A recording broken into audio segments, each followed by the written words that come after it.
আমাক মিঠাতেল, এই মচুৰ দালি, চাউল, আলু সেইবিলাক নালাগে, স্পষ্ট ভাষাৰে আমি কৈ দিব বিচাৰিছোঁ।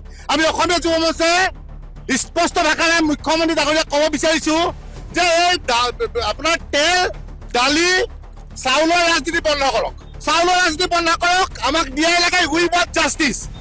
আমি জাষ্টিছ বিচাৰিছোঁ অসমবাসী ৰাইজে, অসমীয়া যুৱ মঞ্চই। এটাকে কাৰ্পিতক আমি আগতে কৈছোঁ যে আমি মুখ্যমন্ত্ৰী ডাঙৰীয়াৰ পৰা বা অসমবাসী ৰাইজে যিটো আশা কৰিছিলোঁ চব ফুটুকা ফেন হ'ল। গতিকে তেওঁ যদি ভাবিছে যে অসমৰ ৰাইজ শান্ত হ'ল, কিন্তু অসমৰ ৰাইজ শান্ত হোৱা নাই। ধৈৰ্যবান যেতিয়া ছিগি যাব তেতিয়া কিন্তু মুখ্যমন্ত্ৰী নিজে দৌৰিব লাগিব। কাৰণ কেলে তেওঁ কিমান অনুতপ্ত কৰিছে আমি বুজি পোৱা নাই।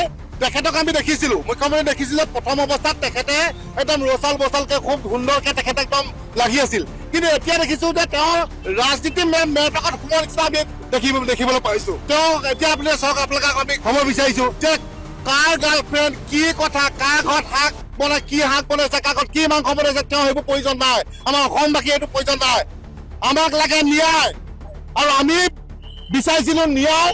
এই যে শ্যাম কানু মহন্ত, সিদ্ধাৰ্থ শৰ্মা, এই দুটা কাল্পিতক অতি শীঘ্ৰে ফাঁচি দিব লাগে, নহ'লে এনকাউণ্টাৰ কৰিব লাগে, চিধা কথা। আৰু তেখেতক আমি আগতেও কৈছোঁ যে তেখেতে যদি আইনৰ বেৰপাকত লাগি তেখেতে যদি এনকাউণ্টাৰ কৰিবলৈ ফাঁচি দিব লাগে, আমাক চমজাই দিয়ক ৰাইজক, আমি কি কৰিব লাগে কৰিম।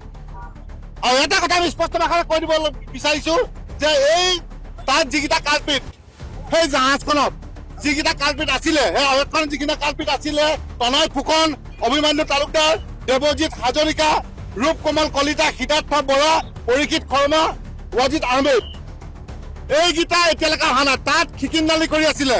সেই ট্ৰেইনখনৰ অৱস্থাই জাহাজখনত থাকোঁতে তেওঁলোকে হাঁহি আছিলে আমাৰ জুবিনে যেতিয়া তাত পানীত ডুবি আছিলে। আৰু তেওঁ কি কৈছে যে অসমৰ ৰাইজে সহযোগ কৰক, আমি তেখেতলোকক আনিব পৰা নাই। আৰু তেখেতলোকৰ ভিজা পাছপৰ্ট কেঞ্চেল কৰি দিয়ক, তাততো তেওঁলোকে স্থায়ী বাসিন্দা প্ৰমাণ পত্ৰ নাই, নিজে কুকুৰৰ নিচিনাকে দৌৰি আহিব লাগিব। কি কথা ক'ব লাগিছে মুখ্যমন্ত্ৰী ডাঙৰীয়াই। আৰু এটা কথা আমি ক'ব বিচাৰিছোঁ যে সকলো ৰাজনৈতিক দলে হওক, যোনে হওক, দলে হওক, আমি এটাই কথা ক'ব বিচাৰিছোঁ যে জুবিন দাক লৈ পলিটিক্স নকৰিব। জুবিন আমাৰ আৱেগ, বিবেক, আমাৰ হিয়াৰ মতো।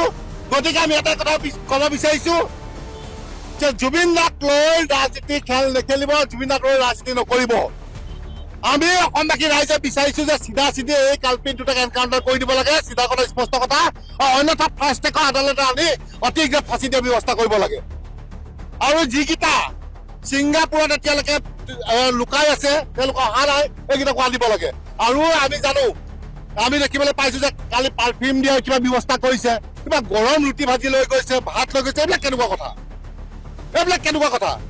আৰু আমি সৌখিনিলৈকে দেখি আছিলোঁ যে তেওঁ বলডেজাৰ চলাই অবৈধ মাটি মুক্ত কৰিছে, অবৈধ মিয়া খেদাক তেওঁ বলডেজাৰ চলাব পাৰে। কিন্তু আমাৰ জুবিন গাৰ্গক যোনে হত্যা কৰিলে সেইকেইটা ঘৰত বলডেজাৰ চলাব নোৱাৰে। সৰু সুৰা চোৰ ডকাইতক গুলিয়াব পাৰে। আৰু এই যে আমাৰ হিয়াৰ মতোক যোনে মাৰি পেলালে সেইকেইটাক গুলিয়াব নোৱাৰে। সেই কেনেকুৱা কথা? দুখীয়াৰ ওপৰত বৰ্বৰতা দেখুৱাই লাভ নাই। কি গোপন বুজাবুজি আছে আমি বুজি পোৱা নাই, কি ৰহস্য আছে। কিন্তু এটাই কথা বিচাৰিছোঁ, উই ৱান্ট জাষ্টিছ ফৰ জুবিন দা, আৰু জুবিন দাই ন্যায় পাব লাগিব, চিধা কথা, স্পষ্ট কথা।